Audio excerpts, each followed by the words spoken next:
Wow, they're playing bangers. Junior in the cut, on that dirty mud. How to deal with the DP.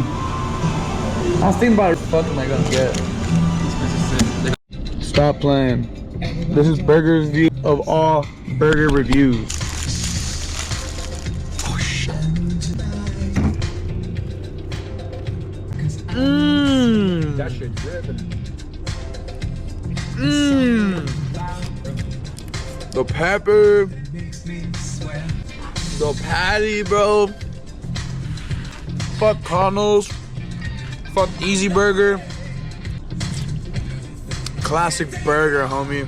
Look at that shit. So that's where the flavor's down. It's probably the best fucking burger I've ever fucking had, bro.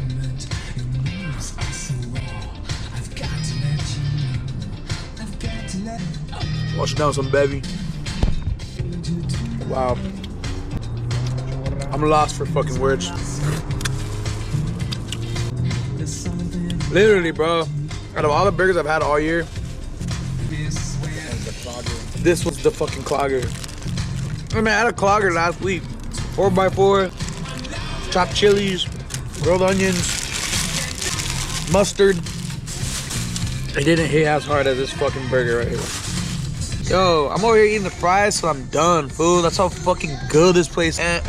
Fucking stressing it up. My boy Junior, this fool said my fucking birthday here, and I don't think he's wrong. It's that good. But this concludes this review.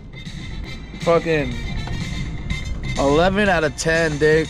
I was gonna say 12, but calm down. Go. I know. Man, there's gonna be a fucking line if I say it's a 12 or so. Time I drink and drive. Oh yeah.